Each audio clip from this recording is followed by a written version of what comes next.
saber qué estrategias estáis desarrollando para hacer frente a las amenazas de los virus emergentes estudiados en el proyecto, así como aclararnos en qué consisten y qué ventajas pueden tener frente a otras.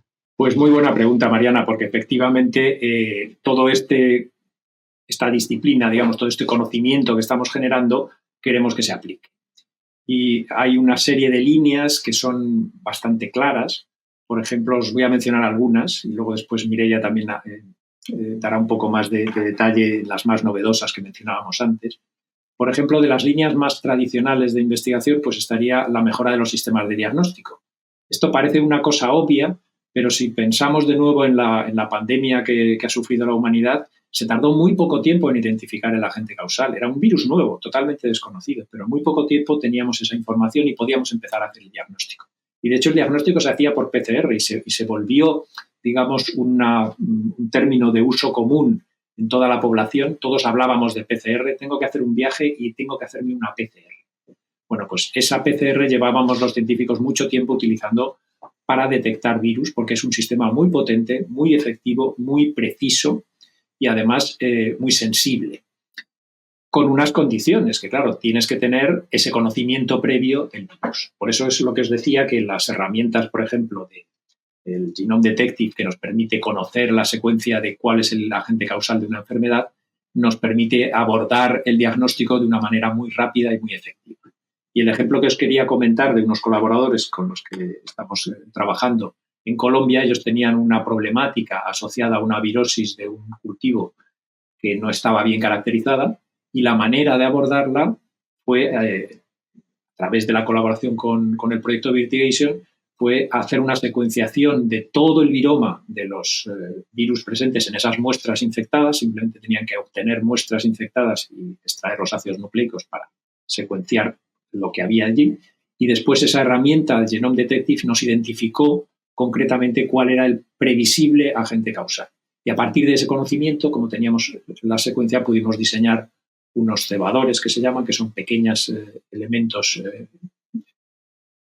iniciadores de la reacción de PCR, y por lo tanto podemos hacer ahora un diagnóstico por PCR de esa enfermedad concreta en el problema en Colombia. Y esto les va a permitir pues abordar proyectos de mejora genética, buscar resistencias y también conocer la epidemiología, cuánto se dispersa, a qué velocidad se dispersa, hasta dónde llega, dónde está presente. Aparte de esto, el objetivo final de este conocimiento del patógeno es encontrar plantas que resistan. Y esa búsqueda y caracterización de resistencia pues implica en ocasiones el poder inocular material genético, distintas variedades, distintas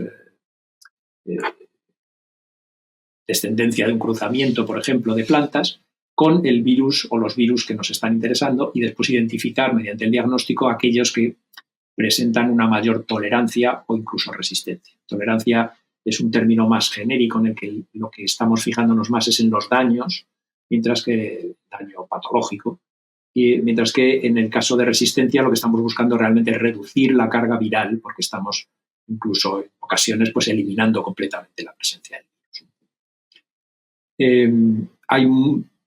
Esta búsqueda de resistencia es constante, las casas de semillas están muy interesadas siempre en estos procesos, necesitan colaborar con patólogos que permitan hacer inoculaciones controladas del material genético que ellas están generando para identificar dentro de ese material genético aquellas variantes que son las más tolerantes o resistentes.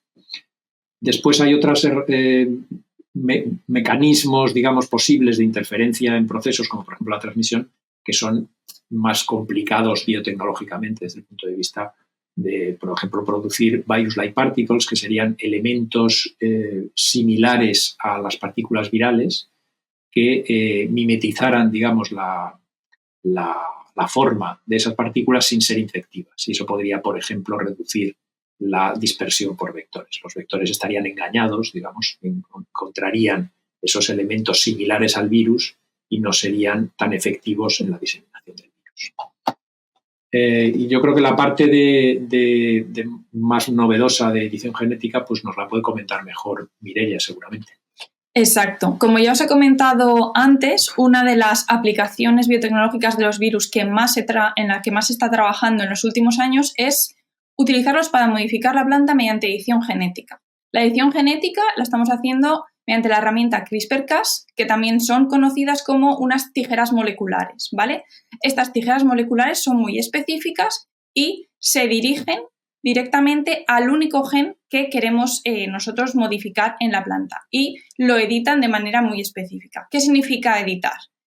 Pues ese gen, si nosotros queremos que no sea funcional, porque de alguna manera está relacionado en favorecer el proceso de infección viral en la planta, estas tijeras moleculares se dirigen específicamente a este gen y lo cortan, ¿vale? Solo este gen. El resto del genoma de la planta sería igual. ¿Qué quiere decir eso? Que las características que tiene ese cultivo para crecer bien, producir muchos frutos, ser tolerante a ciertas condiciones de, por ejemplo, sequía o otras condiciones, eso se mantiene igual. Pero ese gen que hace que esa planta antes fuera susceptible a una infección viral ya está inactivo. Por lo tanto, la planta se vuelve resistente a esa infección sin necesidad de aplicar ningún tipo de pesticidas o químicos que pueden ser tanto dañinos para la persona trabajadora, ¿vale?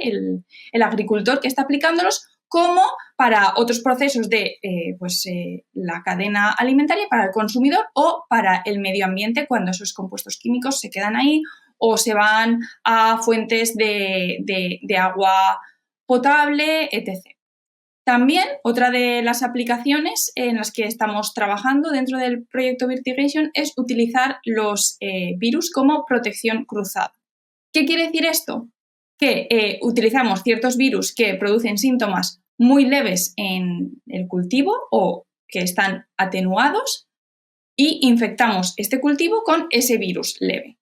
Esta infección provoca como una activación del sistema inmune de la planta, ¿vale? Y sería algo similar a lo que se consigue cuando nos vacunan a nosotros.